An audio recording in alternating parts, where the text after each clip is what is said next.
asalaamaaleykum mbokk internet seen football TV mbégte lay am saa su ne jox leen ay xibaar comme ni nga ko gisee dama koy dooree si kii di Alioune Badara Mané le gauche magique bi mu leen fi andiloon ay at ci ginnaaw yéen a ngi fàttaliku bi mu nekkee du côté de Brésil si diggante bi ñoom nag dem na si du côté de Espagne dem na fi Deportivo mais amul woon temps de jeu maanaam seen réserve dool daan na fa am temps de jeu mais ñëw woon si équipe A bi cette année nag jël na benn décision bu xamante ne man mi nga xam personnellement sax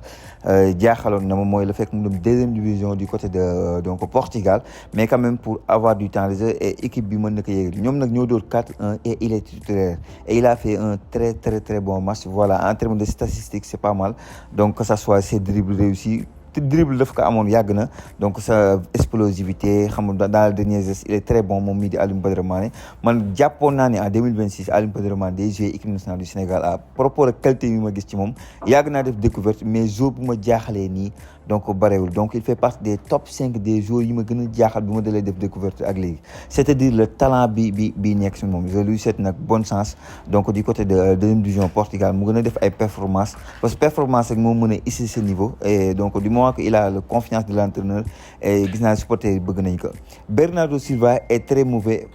donc jamono bi du loolu samay wax de donc nee na nekkagul à 100% physiquement loolu wax yu Mourinho donte les supporters de Real Madrid bizarrement sur les réseaux sociaux donc sur quelques séquences dem nañu wax non franchement am nañu joueur voilà et tout mais quand même donc bu ñu jël waxi Mourinho yi rek de l'autre côté am na yeneen déclaration yu mu def di wax ne donc li ko gën a neex sur le profil Bernardo Silva mën na jouer 3 à 4 postes sur le milieu de terrain il est très intéressant avec le ballon sans le ballon il a l'intelligence et je pense qu'il l'a démontré du côté de Manchester City gars yi question bi Pape Gueye la Pape Gueye démb joué nañu match ñoom ak Galatasaray donc ñu mujjee gagné Galatasaray si dëkkam match amical donc mu nekk match boo xam ne 2-1 lañ gagné Osimhen pourtant wan na yoon bi donc Galatasaray teel a dugal donc mais finalement Mikot Taxi moo dugal ak benn penalty bu Villarreal am maintenant la question est Pape Gueye du côté de Real Madrid est-ce que loolu jàpp nañ ne mën na nekk wala mënul nekk si réseaux sociaux yi laa gis ne débat bi gars yi ñu ngi koy commencé alimenter du moment où que le Real Madrid ak perdu donc kii di Rodri donc voilà Real Madrid pour man seen priorité c'était plus Diomandé ou Olise loolu beneen question la mais selon vous est-ce que Pape Gueye a les capacités donc physiques nécessaires pour jouer dans une telle équipe pour man fu ñu gisee benn Yaya Diomandé mu nekk Ivoirien dem signer benn Real Madrid pour man Pape Gueye peut bel et bien jouer maintenant nag li ñu leen wax nii lii suñu ay xalaat la du amul info amul rumeur yu jàpp yuy wax ne Pape Gueye dem Real Madrid Pape Gueye Al Ahly lañ si dégg mais question la tontu leen ma ci commentaire yi bu jógee foofu gars yi faut savoir que le 21 au 29 novembre à Dakar Coupe d'Afrique Big Soko Sénégal moo koy organisé yéen a ngi fàttali ko mosoon nañu ko organisé ba gagné ko ñu defoon ko Mbour et tout mais cette année Dakar lañ koy def Dakar nag franchement gis naa ne football Big Soko bi ñu ngi koy gën a jox cër gis naa ne ñu créé nañ sax même benn ligue et tout et c'est important Big Soko lu ñu war a fonk la parce que ñun dañoo am littoral foo dem presque am na plage fii Sénégal et donc am na ñu xamante ne peut-être c'est pas des joueurs yu xamante ne si kekk la ñu football wala si synthétique mais c'est des joueurs yu xamante ne joueurs de plage la xam nga donc du coup on attend avec impatience donc le 21 au 29 novembre à Dakar Big Soko bi et Big Soko bi peut-être lu ñu leen di ñàngal au niveau international mais au niveau Afrique moom jël nañ trophée yëpp bu ñu jógee foofu on va parler cette fois-ci de Guimarães qui a signé du côté de Arsenal tey lañ ko présenté au public donc moom ngeen di gis nii donc Arsenal même est en train même de jouer l'instant bi muy wax ak yéen nii donc pour le remplacer nag waa Newcastle il pense à Højbjerg milieu de terrain de l'Olympique de Marseille le Danois information bi boo leen gisee li tax ma gën leen ko jox bokk na si dama jàppoon ne Lamine Camara est le parfait remplaçant de Guimarães du côté de Newcastle démb gis ngeen ne Lamine Camara on parle de Crystal Palace bi xamante ne donc moo ngi intéressé wu à notre Lamine Camara mais man je le voyais bel et bien du côté de Newcastle jàppoon naa ne mënoon na apporter lu bari et c'est un très bon joueur en tout cas Højbjerg a l'expérience il connaît très bien le championnat anglais et je pense qu'il peut apporter quelque chose à Newcastle concernant Lamine Camara on va voir bu baax a baax Moustapha Mbow très demandé du côté de Premier League on parle de Hull City on parle de Fulham on parle de Crystal Palace tous ces équipes là ñoo ngi intéressé wu si kii di donc Moustapha Mbow nag mën na leen apporter bu baax a baax je pense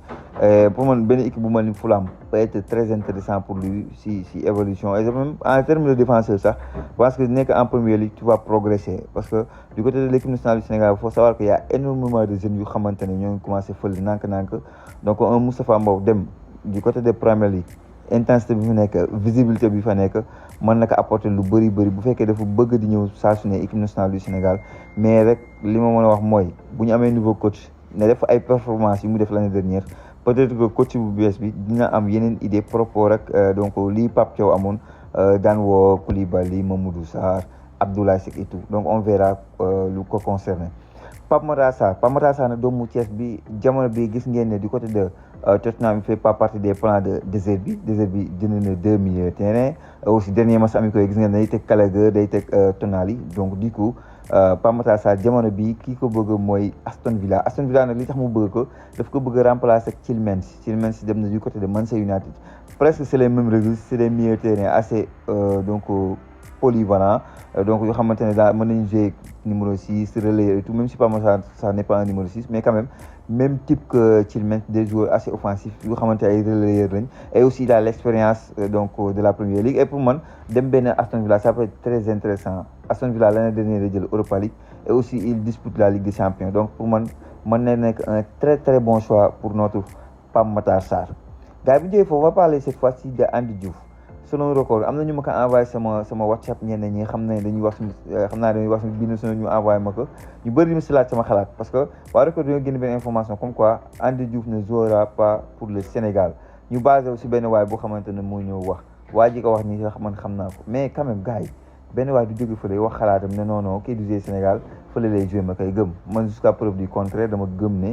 Andy Diouf peut bel et bien jouer au Sénégal il est buteur nag dernièrement encore une fois gaucher la bu ñu nekk jamono bi di jouer piston droite à la place de Dumfries xam nga donc loolu la nekk di jouer donc alors que gaucher la milieu terrain loolu beneen débat la mais pour man ñi may poser question comme quoi est-ce que wax ji dama koy confirmer dëggal na waaye il ne joue pas pour le Sénégal non man am naa sama propre idée Andy Diouf comme ni mu leen ko waxam magam bi mu bokkal ndey ak baal Waly Diouf joué na fii Sénégal ci équipe locale bi sa famille au Sénégal veut qu'il joue pour le Sénégal en tout cas li mu leen waxul laa leen wax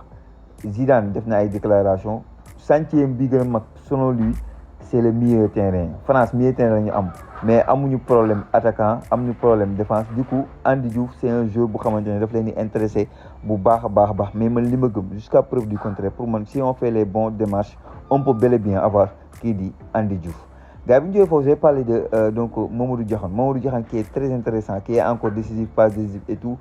qui est prêt pour la nouvelle saison c'est un joueur bu xamante ne maa ngi koy xaar bu baax a baax cette année donc il est explosif il est plus puissant et je pense que donc c'est l'avenir de l'équipe nationale du Sénégal que ça soit ailier gauche que ça soit ailier droite Mamadou Diakhone donc cette année est prêt à tout casser et pour moi c'est un joueur boo xam ne dañu ko war a bàyyi xel au vu de la Coupe du Monde c'était compliqué ba si benn liste de 26 joueurs d'avoir un Mamadou Diakhone mais là donc beneen cycle moo war a ñëw xam nga donc et pour moi Mamadou Diakhone peut bel et bien faire partie donc du groupe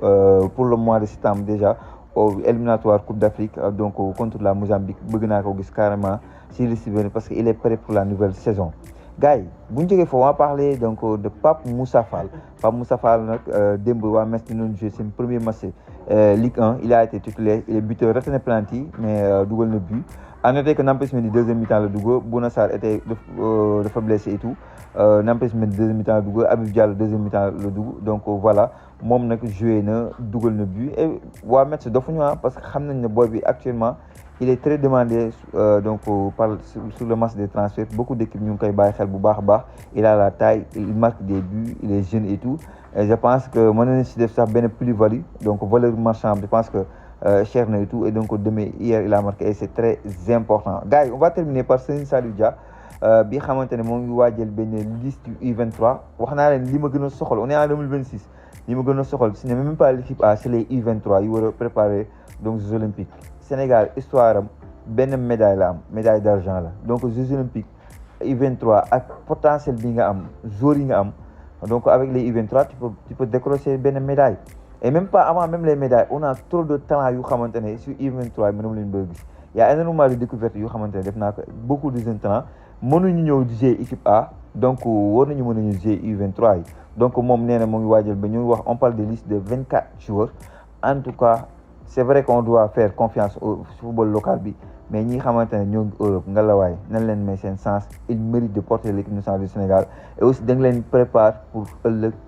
l'équipe nationale du Sénégal donc mbokk yi li mu nekkoon xibaar yi xamante ne bëgg naa ko partager ak yéen wax leen ngeen doole mi seen plateforme yi moo xam TikTok la moo xam Instagram la boo leen tapé Senfootball TV incha allah di ngeen gis suñu logo bi di wax yéen ñi bëgg maay yu bees yi donc maay club le club de votre cœur moo xam Arsenal Manchester United Barcelone Real Madrid PSG Olympique de Marseille le club de votre cœur le numéro ça ne bouge pas c'est le 77 352 31 01 77 352 31 01 nga nekk fii ci réew mi wala bitim réew boo leen ñu contacter di ngeen am ci maay gars yi jaajëfal naa leen wax leen ba beneen sur Senfootball TV.